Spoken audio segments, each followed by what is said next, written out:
It's Friday night and we're so happy that you're here with us. We hope you have a really great weekend. Tonight I am celebrating Grizzlies. So if you go to Vista Verde Grizzly Middle School, shout out to you. And also we have some preschoolers on the Grizzly campus. And so hi to you, all of our little baby bears over there, about 4 years old, that are enjoying story time tonight. And all of our Bear Nation, hello to you too. Every night we got to celebrate a different school, and so hope you got to enjoy that. We are going to continue to read books for celebrating Black History Month, and so tonight is no different. We're going to read Freedom River, a book about the history of Black Americans. So we're going to learn a little bit about them tonight. Also want to tell you that there is no school on Monday. It is a holiday celebrating President's Day. So I won't have story time on Monday, but we'll be back on Tuesday night with more stories. All right? So thanks for listening to my announcements. Hola, comunidad de Greenfield. Soy Superintendent Galvan aquí con ustedes, leyendo más historias, celebrando la historia de africanos americanos.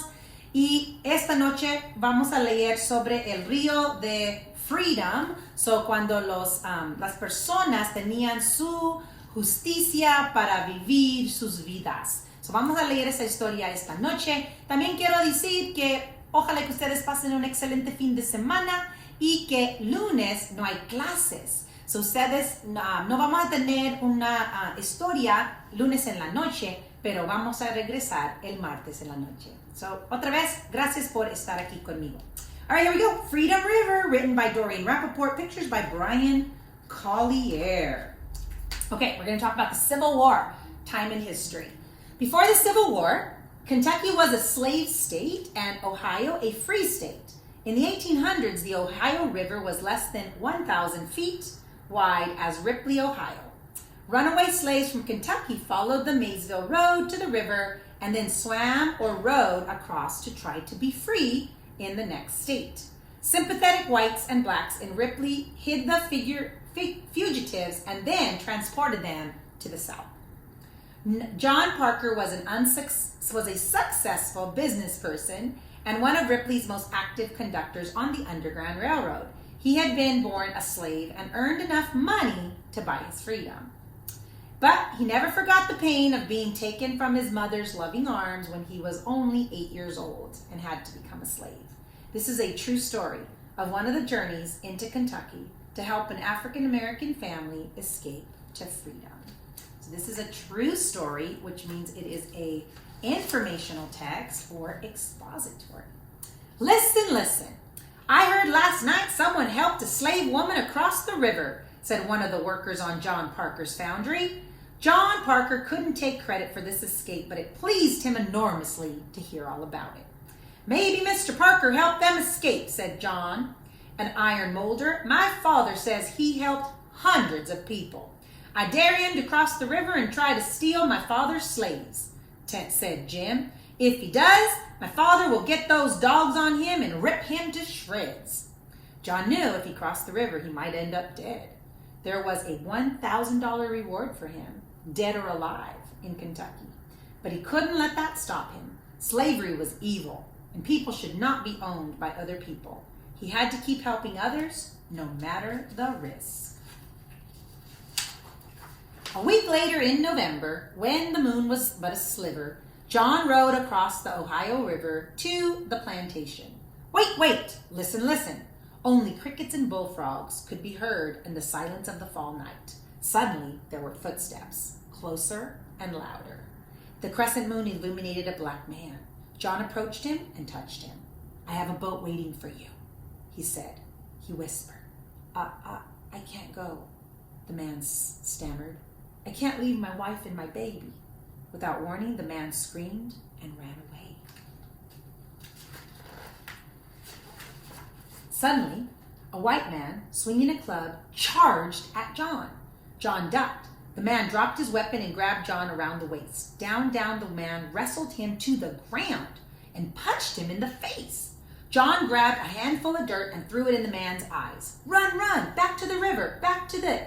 Row, away from the slave state of Kentucky to the free state of Ohio. December came and brought patches of ice on the river. In January, the river froze. Rowing across it was impossible now. John and Jim Jim continued to taunt John that he was too scared to go after his father's slaves. John didn't answer his taunts. He practiced being patient, and he waited till the river unfroze in springtime. In April, when the river thawed, he returned to the plantation, even more determined. Wait, listen. The moon shone on the man John had seen in November. John followed him into his cabin. I've come back for you and your family. No, leave Isaac and me alone, said the man's wife, Sarah. Since you came last time, Master watches our every move. He took my baby from me and makes her sleep every night at the foot of his bed. Isaac, sneak him into his room while he sleeps and takes her, John urged. It's too dangerous, said Isaac. The master keeps a loaded pistol on his side, and he swears he's going to kill her or anyone who comes near. We have to protect our baby.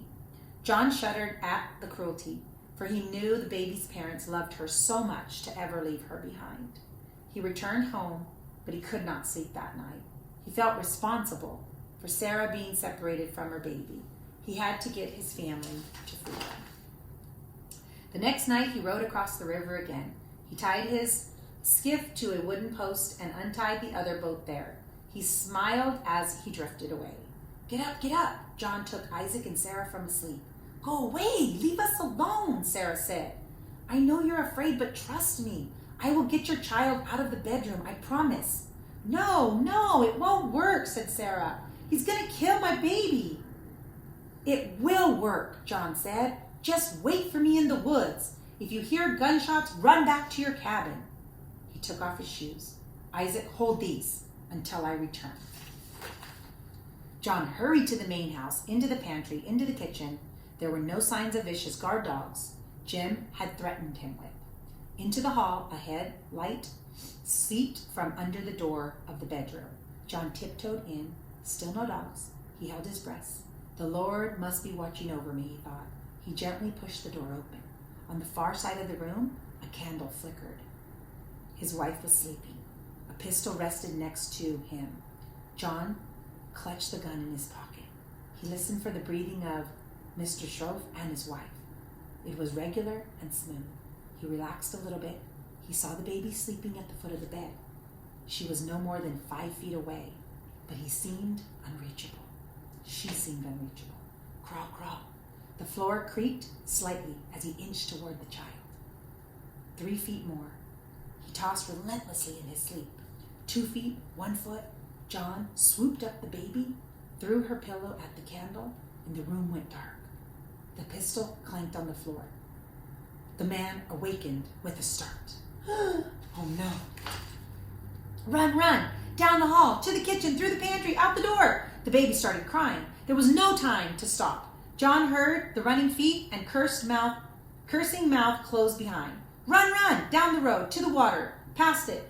Isaac and Sarah ran close at John's heels. Gunshots rang out in the air behind them. The man started shooting at them. John, you not untied his boat? Get in and lower your heads, he said. Sarah clutched her baby. More gunfire. Faster. John pulled the oars and ignored the flashes of gunfire from the Kentucky side. When his oars hit the Ohio shore, John sighed. He had tempted fate, and he won. He hurried his passengers onto the shore. Isaac, my shoes. I dropped them when I was running.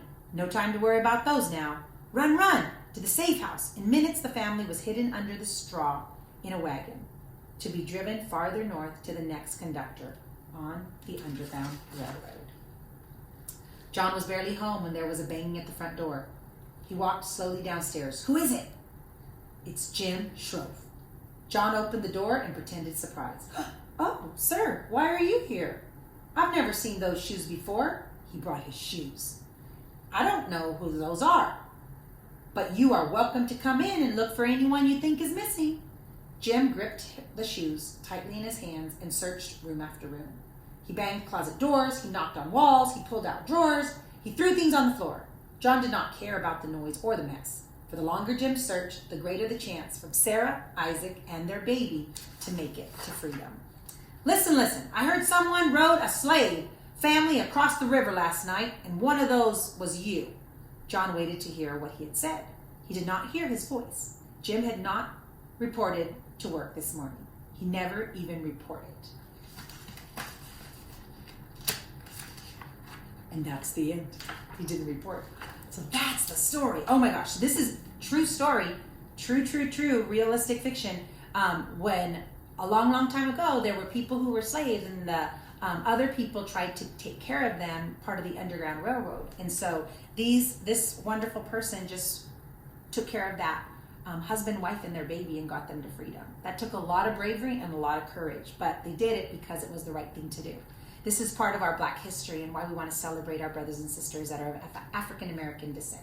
So thanks so much for joining me. I'm Superintendent Galvan with the Greenville School District, wishing you a really great evening. From our family to yours.